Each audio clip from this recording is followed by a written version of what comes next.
This is Moose. He is a 15-year, approximately standard bred. He is coming to me for a first trim today.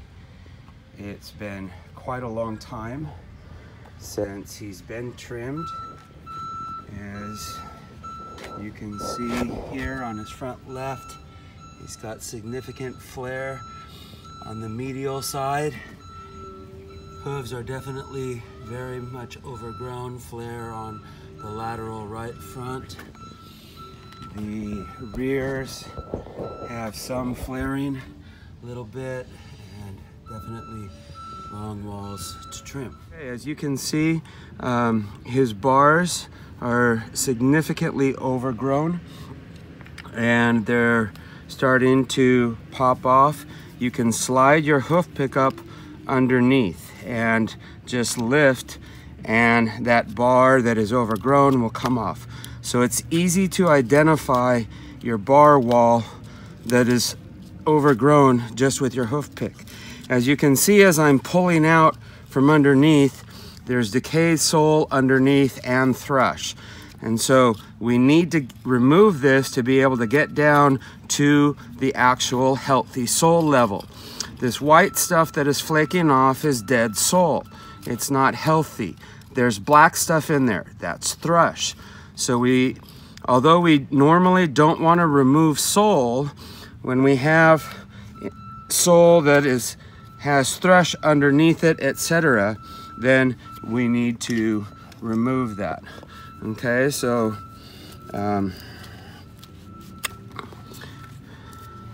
as you can see, that just pops off, and I'm going to be cleaning this up, and hopefully this will be a good learning experience for those of you that are learning to trim.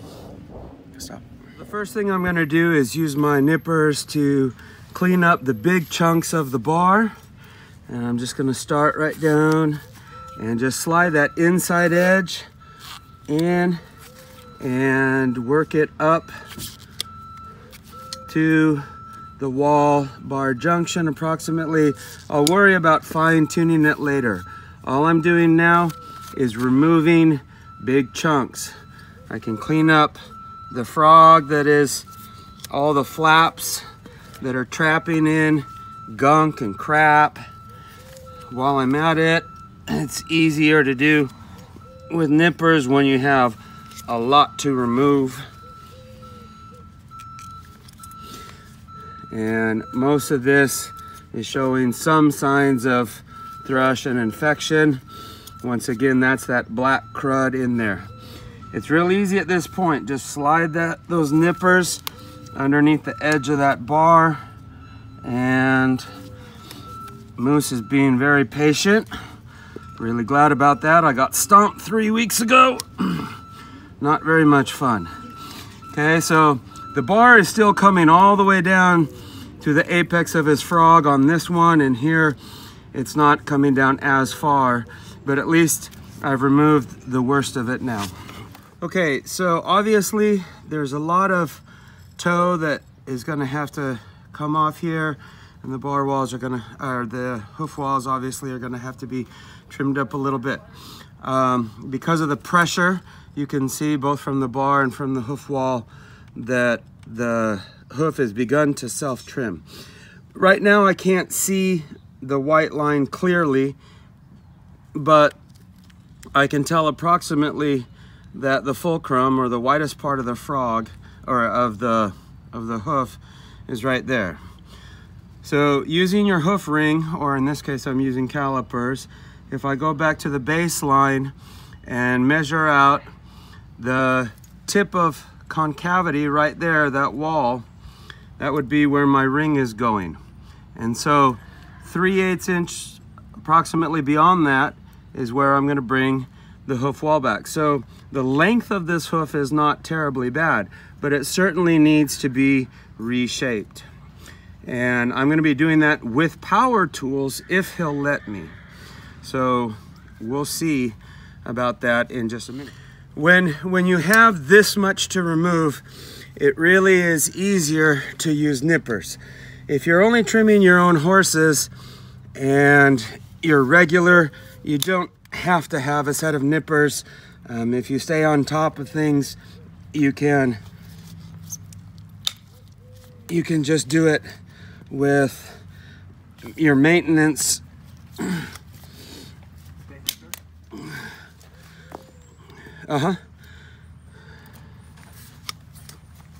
With your rasp, but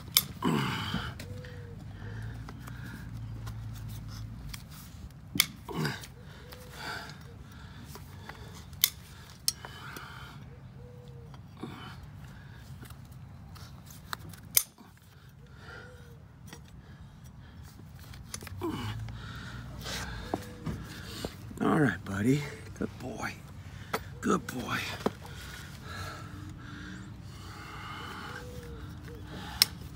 Okay, so I've given him a rough shape now, and you can see how much I had to take off on that wall on the medial side here. And some of you are scared to do that. Don't be. You know what the shape of the hoof is supposed to look like, so trust your guts. Now I'm going to desensitize him to my power tools and see if he'll let me use them. So what I'm concerned is just how he reacts. So what I like to do initially is just turn it on and off. He's a little bit interested, but he's not flinching. That's a good sign. And I just turn it on and talk to him, pet him, let him know, hey, this is no big deal. A lot of a horse's confidence, as you know, has to do with your confidence. If you're scared, they're going to pick up on that. If you're confident with it, they're going to trust you a lot more, although you still need to desensitize. I'm going to pick up his foot now, and I'm just going to touch him with it briefly until he's comfortable. You can see that he flinched a tiny bit. That was expected. I'll relax him. Good boy. Praise him, let him relax, just like you do in any of your horse training. Give him release so that he learns this is not a big deal. It's okay. Good boy. Good boy. You can see he's starting to get used to it. That's up. And release. Once again, just repeat this process until he's comfortable. Pressure and release. Remember, he gets the release. When he's behaving, release. Come here, buddy. This job is so much easier, especially here in Bakersfield with hard feet, if you can use power tools. Notice he's already not flinching as much. Good boy. Good boy. All right. It's okay. And release. And I'm just going to continue this process for a minute until he's comfortable. He's starting to let me touch up his feet now. He's still a little bit insecure. Normally when I trim a horse that I'm very comfortable with, I sit down on my mechanic's stool when I'm trimming their front feet at least, or in my toolbox. I'm not going to do that on a brand new horse that is not used to what I'm doing. But he is starting to let me do it carefully.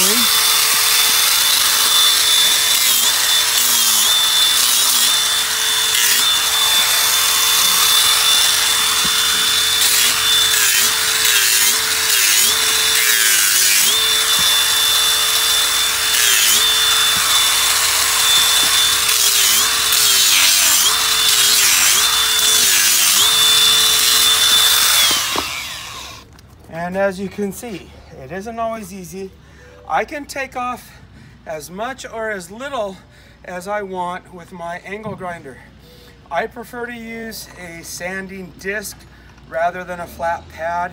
I don't like the chunks that fly up from a flat disc. But his feet are very hard. If I were doing this with a rasp, it would take a long time. So I finished with my angle grinder. This is his very first trim. I'm going to be a little bit conservative his first time, but I've cleaned up the sole, touch of the front, as well as rounded up, etc. Now I'm going to clean up this dead sole in here and bring these bars down with my spiral saw. I'm going to repeat the same desensitization process that I did with my angle grinder with my spiral saw. It makes a different noise. It's a little bit louder, a little bit higher pitched. And so I want him to be used to this, just like he was the other.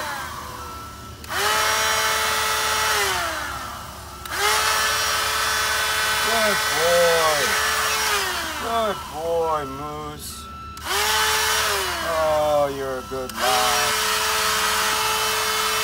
You're a good lad. All right. This is what's called a burr bit. This is an SF5 NF bit. The NF bit is more aggressive than just the SF5. If you're first starting out, you should just use the SF5. Once you're more experienced and comfortable, this is a great bit to use. Okay.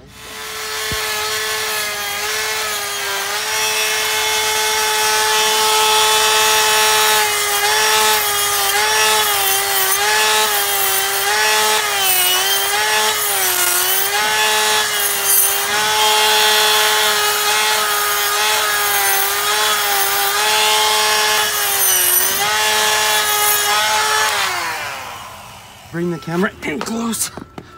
Okay. You can see that this edge right here coming down from the bar. That is the edge of the bar. It still comes all the way down here and actually comes around the front of the tip of the apex. So there's a lot to remove, especially on front trims. You can see there was some crud that was underneath the sole there. So as you get down in the sole, sometimes, especially on these first trims, you find a lot of stuff you couldn't see from the beginning. Go ahead and turn it on. All right, so you can see that I've cleaned this up quite a bit. It's not perfect. It certainly is a lot better, okay? You can go on it with your knife and finish cleaning up little edges, etc. I'm gonna clean this up a little bit with my spiral saw.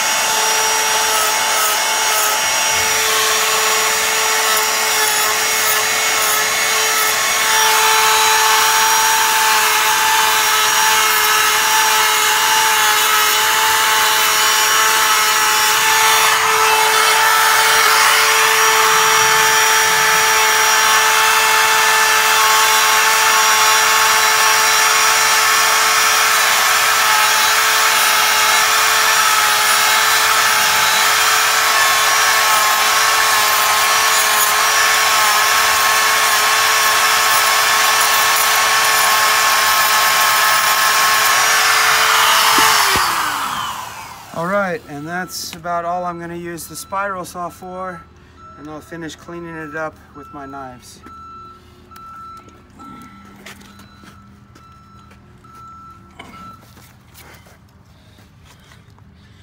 At this point, you want to keep your knife straight up.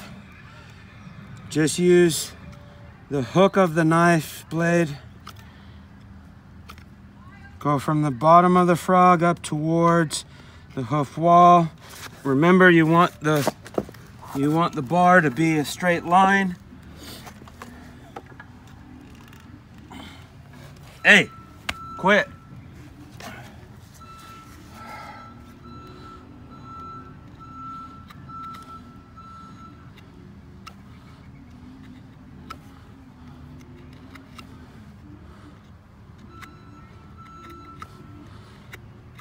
And that's enough on that one.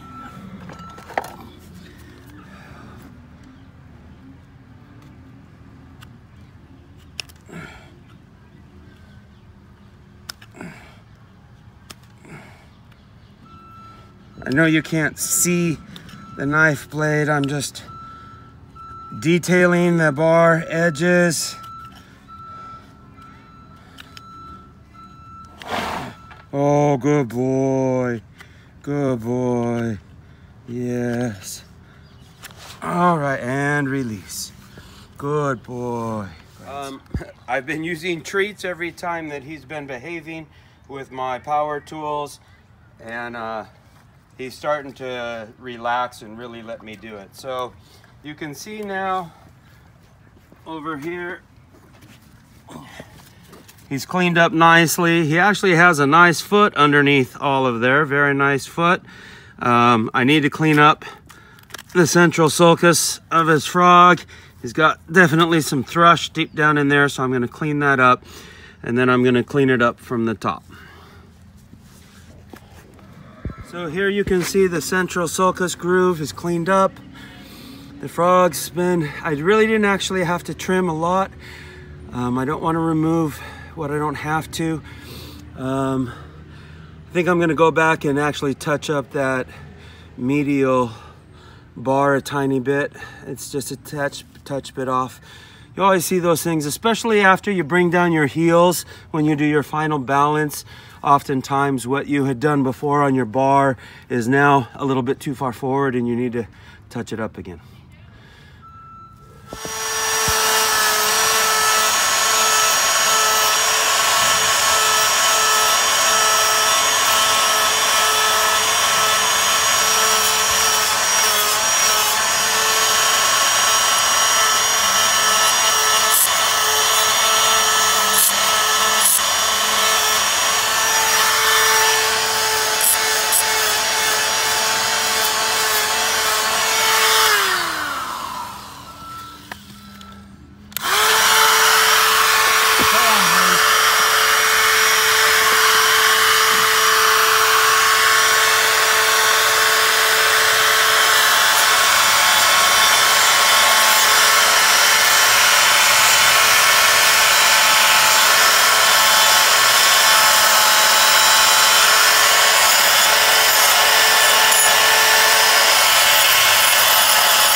And there we go. So before I leave the bottom of his foot, I'm going to side it up again and check his balance. I see he's a little bit high on the end here.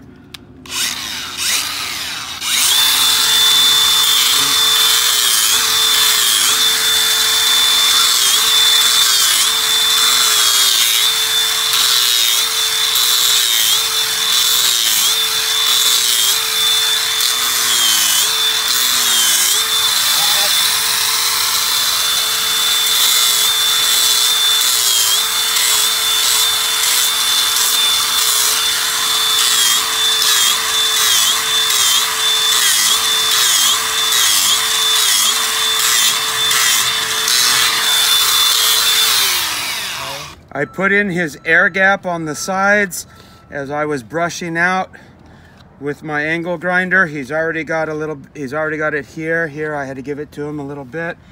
And I'm just gonna touch up the roundness of his toe here.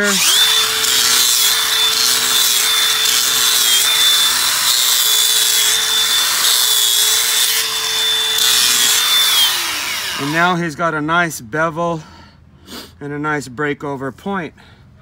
And that's all I'm gonna do on this foot today, on the bottom. Now I'm gonna finish what some people call dressing it from the top, but he's got relatively straight walls. They're actually nice. You'll notice the flare on this side was removed from the trimming that I did from the bottom. So he's actually looking really good now. I don't like to leave sharp edges on the top, and I want to make sure his bevel is nice and clean. So I'm just going to touch that up right now.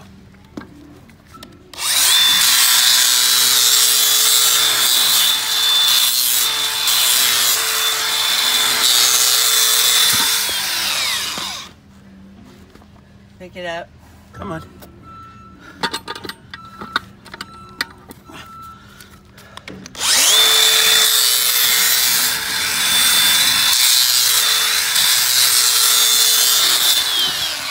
And he's done.